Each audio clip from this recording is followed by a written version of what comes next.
Sifter for the ear. News, interviews, reviews, cinema, TV, streaming. Action. Hi, y'all. This is Jerry Williams, a.k.a. TV Jerry. The next film from Cinema Niche is Mogwai, If the Stars Had a Sound, which will screen on March 8th at Studio 23 with Dave Watkins performing before the film. I'll have a link to tickets on the website for this page at tvjerry.com. I've been tasked with vetting a potential wife for a high-profile pastor. Oh, really? Every man of God needs a good wife by his side. Are you ready for bed? Mama, I think Gerald is cheating on me. I don't like her. She's just enthusiastic about God. I'm here trying to be your wife, and you act like you don't want me around. God first in all things. Sacrifice. I know sometimes being a first lady may feel like being in the mafia. Will a man rob God? Chauncey, you have to stop. I'm married. You're making me lose control again. Baby girl, you lost control a long time ago. Just take me. You blew up my life, and now I'm gonna blow up yours. I told you to leave me alone. That's a promise. You already missed my birthday for the Lord's work. The Lord's work supersedes our selfish needs. That was the trailer from Eric Brown's upcoming series, Sundays After Church. Eric found success as a writer, penning women's romance novels under the name Cinnamon Brown. This led to his screenplays, 3 of which have been produced: Cuffs, Toxic, and his newest, Sundays After Church. That pilot episode will have a premiere at the Hippodrome Theater on March 8th. We'll talk about how he got started, creating his pen name character, and his experience writing and producing the movies. Sifter Review of the Week. 0 Day on Netflix. This is the first streaming series for Robert De Niro, who plays a former U.S. president called back to duty after a terrorist attack cuts the country's power and communications. This is undeniably his show. He's in the majority of the scenes, often with lofty speeches. Of course, he's up to it, and he's surrounded by an equally excellent cast, including Jesse Plemons, Lizzie Kaplan, Connie Britton, Joan Allen, Matthew Modine, Dan Stevens, and Angela Bassett. Actually, you know this is science fiction because Bassett plays a black female president. Yes, this is yet another hacking thriller with subterfuge and challenges thrown in the paths of finding the truth. There's not much action because this is more about political maneuvers and their consequences. This series doesn't bring anything new to this tired trope, but the earnest performances are the main reason to watch. I gave 0 Day 3 out of 5 stars. Eric Brown, welcome to Sifter for the Ear. What's your background? How did you end up in Richmond? I moved here in 2020 with COVID. So I grew up in Northern Virginia. Wait a minute, you had COVID or you just moved here because of COVID? We were trying to just change the scenery because it was like the right time. The kids were being homeschooled. So we saw an opportunity here with the housing, and we just came down and stayed. Down from where? Culpeper, Virginia. Culpeper. Okay, great. Yep. How did you get into writing in the first place? I was writing in college. I was at JMU. I was an English major. I was taking creative writing and also technical writing. I enjoyed creative writing more, but technical writing is how I paid my bills. Uh-huh. So I worked in DC for a while and then kept technical writing because it paid the bills. Always wanted to write and do film. Tried to break into it in my 20s. Ended up working in TV for about 10 years. What kind of TV was that? News television. I worked during the Clinton years and all of those years. So I was doing live television production on Capitol Hill. Oh, okay. So I worked for C-SPAN for 6 years, and then I worked for the U.S. Senate production broadcast studio for another 6-7 years. Oh, great. Okay. And then I ended up getting hired by the CIA unknowingly to do their IT training. That's when the creative started, because I started working with spies a lot of the time. So I started learning spy tradecraft, talking to spies, talking to special operations people. Oh, cool. And that just got the juices going with creativity. And that's when I started writing books and stuff, and none of that stuff sold. But enter Cinnamon Brown. Correct. How did Cinnamon Brown come about? It was in 2009. I'd been writing books under my name. They wouldn't sell. At that time, my wife was also dealing with breast cancer, and I had 2 jobs at the time. Wasn't covering all the bills. So at that point, I needed to write to generate income. And I realized from traveling everywhere and not selling any books, I watch people every day sell the trashy romance novels. That's where it was moving. Right. And so I created the pen name Cinnamon Brown. I used some of the tradecraft I learned working this buying just to create a fake online persona and started writing the books. And then the books went #1 on Amazon within about a year. Wow. Wow. And why that name? Where did Cinnamon Brown come It's from? catchy. Women thought it was a stripper. It was something salacious. So women seemed to resonate with it. Great. So they just resonated with them. I don't know. It just worked. It was something there. Ooh, that sounds intriguing. So the women started reading the books. Is there a picture of Cinnamon on the back of your books? No, my wife, she actually went to the book signings and posed as me. Oh, I was in the really? background holding the boxes. I'll send you a picture of my first wife that actually signed the books because she was my editor. She would tell me, no, Eric, women don't want this, don't like that. She was also an English major at James Madison University named Shauna Brown. And she helped me kind of scale or shape the books to what women would want to read. And then she actually would sit there and actually sign the books and do the pictures. And I'm in the background taking the money and giving out new books and handing them out. How did you decide you wanted to get involved in screenwriting? Or did somebody come to you and say, hey, let's make this movie? I've always wanted to screenwrite. That goes back to my 20s. I couldn't break into Hollywood. I would send scripts. I couldn't get an agent. So I left it alone. And then finally, now the barriers to entry are lower. I'd written the scripts beforehand because I just decided I want to get these in script form. So I wrote those out. Then I went out and found the director. And I was out being an extra here in Richmond. And that's where I met Ethan X. Evans and Brian Darga. Ethan is the director. Brian is one of the producers. And we've been working together on all 3 projects. So I wrote the script first and found them. And then they started pulling in all this Richmond-based talent that I didn't know about. And we were able to create Cuffed really quickly in about 3 days. And then we Wow. worked so well together so much that that's when we were like, let's do Toxic.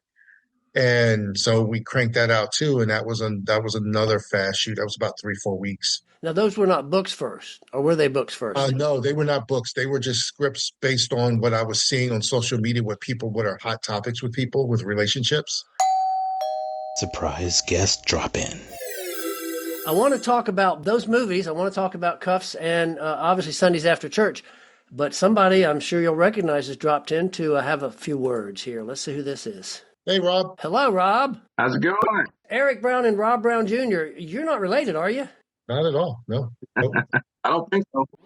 Footnote. Robert Brown Jr. is a comedian, actor, producer, film writer, and director who has his own RBJ Entertainment.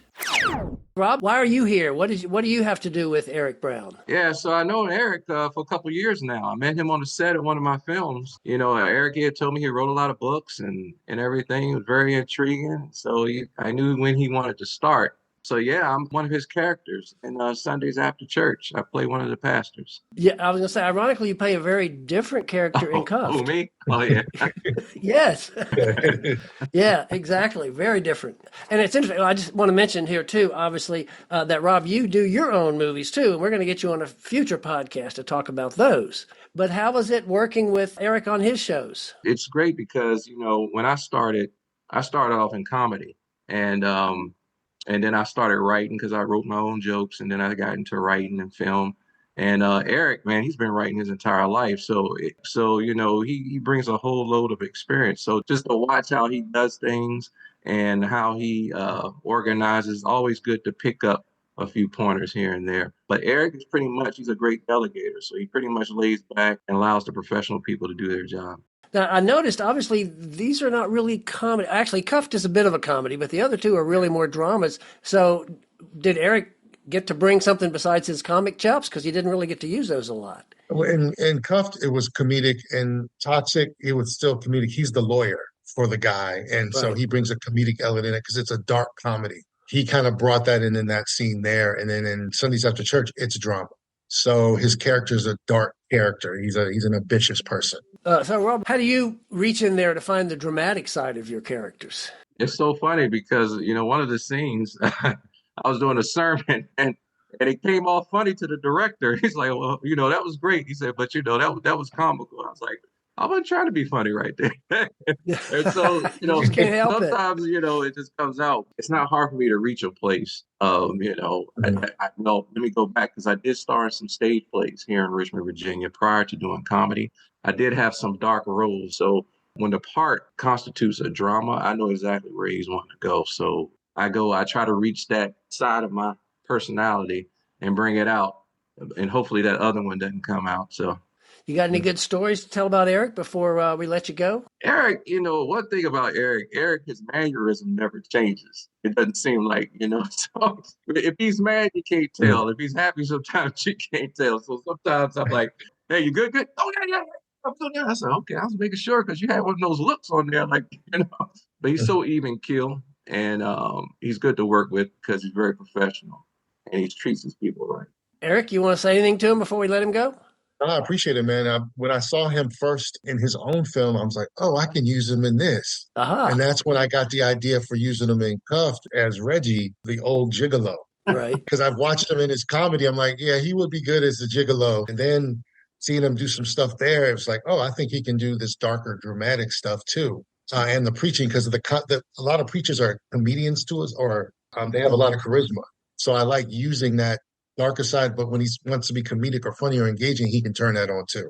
And I appreciate that too, because Eddie Murphy is like my favorite comedian, and it used to be hard for me to watch him play a serious role just because I knew how silly he was, I feel like sometimes I get that stigma in some of the stuff that I play, because even if I try to be serious, it's like, okay, something funny about to come out. Yeah. But I love the versatility that Eddie Murphy has shown, and so I strive to do that. Speaking of Eddie Murphy, did you see that Saturday Night Live special last weekend? I did see it. No, did you hear about what he did? No, what? He was hilarious. It was a black game show, and Tracy Morgan was on it, and Eddie Murphy was on it as Tracy Morgan. Oh, Tracy Morgan was just playing a regular guy, and it was hilarious. Because I saw a picture of him looking a certain way. I was like, yeah, okay. So now it makes sense. Yeah, no, it's a funny sketch. Rob Brown, I want to thank you for dropping in, and I'm going to continue my conversation now with Eric Brown. All right. Well, thanks for having me, man. Good seeing you again, Eric. Can't wait till a couple of weeks. All right, man. Appreciate you. All right. Thanks, man. Yep. All right. Bye-bye. Okay, let's go back and talk about your 3 movies. You were writer and executive producer on all 3. Were you on the set most of the time for the shoots? Yeah, I was always there because I'm basically, as an EP with a guerrilla crew, I'm basically the on-set producer, so I'm making sure the food catering's there, wardrobe's there, driving people around to get to set. So It's not a traditional EP where you stand back with the glasses and just kind of, it's actually, project managing everything through so the crew and actors can do their thing.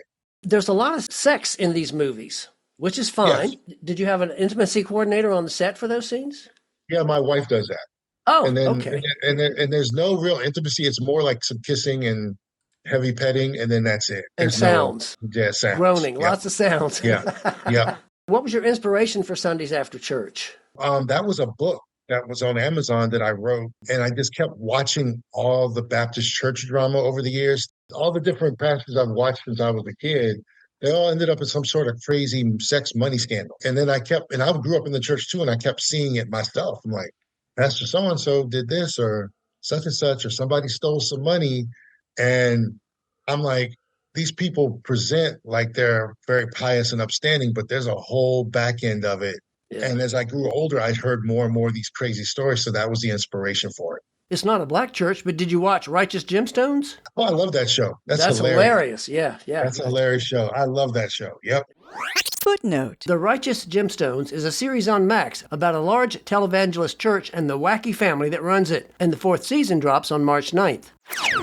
Now, it's interesting because there's so much sex, and I read an article recently that said that the younger audiences don't like sex in their movies. They can get it in so many other places. Yeah. How do you address that? You said, get over it, deal with it? This is for the older people. Okay. So when I started writing my books, remember I wrote as a woman. Right. So I would pose as a woman online and go ask them. And I used to, when I wrote first, I scaled it down. But I would be in the rooms with these women and they don't know I'm a man. Uh-huh. And they would say, we want more sex. And when women are not a mixed company, they're very different than when they're around men and what they tell us. So they always want the hunky beefcake guy, and it's always got to be a love triangle. The clean-cut guy that's attractive, but also the hunky bad boy. And you have that love triangle that always sells. Yeah, you're right. So now, I dare say this, but I have to mention it. Tyler Perry, romance in church and sex are a lot of his movies. Did he inspire you? No, I watch what he does. And with my stories, I do use some of the same elements, but as the series progresses, people will see deeper themes that come up. So it's entertainment on one level, but on Right. much deeper themes on as we go through the series that I anticipate having. Now, you also had a gun on the set. How about gun safety? Yes, we have a gun coordinator for that helps us train and stuff like that. Yep. Great, good, good. And of course, Sunday After Church was shot in a church with several churches actually. How did you get permission? Did they get to read the script and say, "Whoa, wait a minute," or did they trust you, or how did that work out? No, you just pay them. They didn't even ask. They're like, you're paying, and that's about it. Okay, So, wow, wow. Okay, everybody wants the money, don't they? it's all about business now. Yeah. Yeah.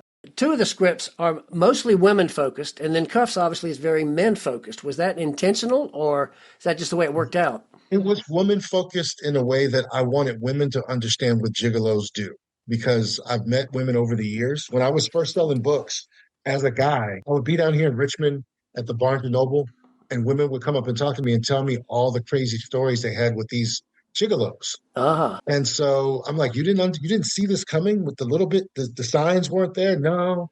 And it was over and over again. So when I came up with Cuffed, I'm like, I'm going to show women how these gigolos really think and how they move and how they plan. So I created that whole story. So it's like a day in a life.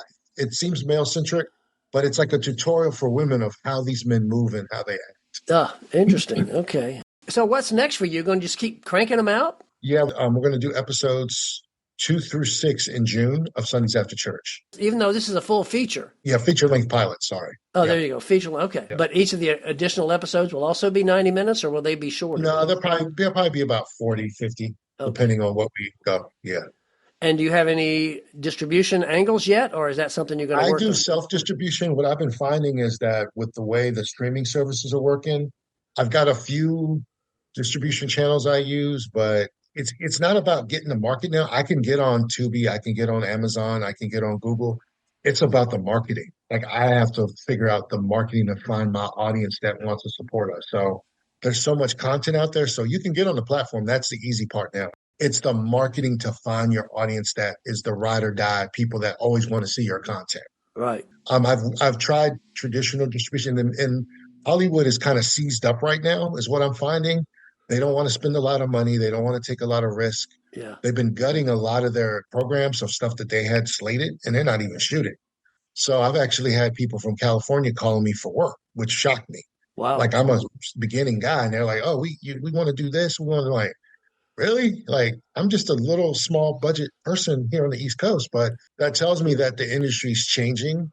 So what I'm going to focus on is this will be on Apple and Amazon first off, and eventually it'll go to Tubi and Yumi or something like that. But what we're trying to do is build our audience and our brand, and that's just going to take a little long. So I want to do the series to do that over time. And how do you finance? Are you self-financed? I put on myself. From the book profits? Nope, just from my day job. I just work. As a gigolo. I'm just kidding. No, I do real estate on the side. Oh, cool. Okay. So Sunday After Church, there's going to be a screening coming up. Anybody can come check it out, right? Correct. It's going to be on March 8th at the Hippodrome, and we have tickets available now on Eventbrite. And I'll have a link on the website for this at TV Jerry, obviously, too. Yep. Is there anything you haven't had a chance to mention about your books or these movies that you want to mention? Toxic is the one, because that was the more male-centric film for me, but it's from a female villain perspective. So it's for men. It's based on true events. Every scene in there was based on some guy that I knew that happened to. Wow. Every scene in there was not made up. It was all compressed into one woman, but every action she took, that was a real drama, something that happened to men I knew. But not you. No. The only one that happened to me was the church lady. Okay. At the very beginning. That was based on someone I dated. And I'm like, it was crazy. But the rest was people I know. The guy getting ripped off for $300,000, that was a childhood friend. Wow. Whose wife robbed him, and started sleeping with some friends of his after she robbed him. Yeah, it was bad. Did you tell him to watch the movie? Did you tell him he was an inspiration? No, I haven't seen him in years. When he was going through it, this was maybe 10 years ago. Okay. She robbed him blind, had him put out of his house. He had to move in with his dad to start over. Wow. She just cleaned him out. And then the other one was my mechanic. His wife robbed him blind and left him for a younger guy too. She embezzled money from the business and just skipped town on him. You got a couple of good plot summaries right there for the next. Exactly. We made it so it's a dark comedy, but I wanted men that are like more normal, not the F boys, but the normal guys to see women are just as manipulative as men. And I made it funny so they could process it. But when we did the premiere, the men were like, it became like a horror film for men when they watch it. Like, don't do it. So you see that, just like, that's what I wanted. Yeah, good. Women were laughing because they've all seen those manipulation techniques used. Oh, wow. And your wife's good with all this, right? She's supporting you in all this. She's helped co-producing this stuff and helps. She's the intimacy coordinator. She goes through the scripts with me. We schedule everything out, helps finance it. And we're doing more female-centric content. So she knows the kind of that audience better than I do still. So she's like, yeah, women like that more. You got to find the right beefcake. So one question I always like to ask everybody, when you're not working on your own movie, what do you like to watch? What are you watching right now? Streaming or movies you've seen lately? I love westerns and crime dramas. I love Narcos. I love westerns. I just got done watching Day Zero on Netflix with De Niro. Yeah, I'm going to watch that tonight. Just watch that. I watched American Primeval. That was good. That was interesting. That. Yeah, it was pretty violent. Good. Yeah. So I like the more dramatic action stuff like that. So that's what I tend to watch. Right. I watch comedies too when I catch a good one. I like a good relationship comedy. Like one of my favorite movies is Bridesmaids. That's a hilarious movie. Of course, yeah. That movie is hilarious. And even all the women in it were stellar. So I do love a good comedy like that. You know, it's interesting because there was a piece I read recently about how, I think it was in Variety, about how that comedies can't make it on the big screen anymore. That new movie with Amy Schumer that just dropped, Kind of Pregnant. It was a decent movie. It should have been in theaters, and it just didn't. So it's kind of unfortunate. Of course, you're lucky because, horror films are working great. So if you write a horror film, you're in like Flynn. And I've been thinking about that. I write really fast. So when I write a script, it takes me about 8 weeks and then it's kind of ready to go. And so I have horror film ideas too, just on the queue when I have the time and the money to shoot them. Oh, cool. Okay. Well, Eric, this has been great to finally get the chance to talk to you and to see your movies. And I will be sure to put the link to all 3 of them on the webpage for this show. And I'm not sure I'll be there for the premiere, but good luck at the big opening in March. Yeah, if you can come, let us know. We'll have a couple tickets for you. Okay. Thank you so much. Thanks so much. Appreciate it. That was Eric Brown, who has 3 screenplays that have been produced: Cuffs, Toxic, and his newest, Sundays After Church, which is the pilot of a new series. There are links to all 3 movies, including the March 8th premiere at the Hippodrome Theater, on the webpage for the show at tvjerry.com. Coming soon. In theaters. Last Breath, based on a true story about a group of deep-sea divers who have to rescue their crewmate trapped hundreds of feet below the surface, with Woody Harrelson, Simu Liu, and Finn Cole. Riff Raff, a former criminal's ordinary life is turned upside down when his old family shows up for a reunion, with a cast that includes Jennifer Coolidge, Ed Harris, Bill Murray, and Pete Davidson. A Sloth Story. This animated film follows a family of sloths who move to the big city in their rusted old food truck. TV and streaming. House of David on Prime. This new series is about the biblical David who slew the giant with his slingshot, and it follows him as he becomes king. Suits LA on NBC and Peacock. As a result of the original Suits becoming a hit on Netflix, this is a new show led by Stephen Amell of Arrow fame. He plays a former New York prosecutor who built a Los Angeles law firm that specializes in criminal and entertainment law. Toxic Town on Netflix. 3 mothers fight for justice because the rates of upper limb defects in babies born in Corby were found to be 3 times higher than other children. Shoresy on Hulu. Shoresy is one of the characters played by Jared Keeso, the creator of the Canadian comedy Letterkenny. This is the 4th season built around that foul-mouthed character as he joins a senior AAA hockey team. Running Point on Netflix. Kate Hudson stars as she takes over her dad's pro basketball franchise. From producer Mindy Kaling.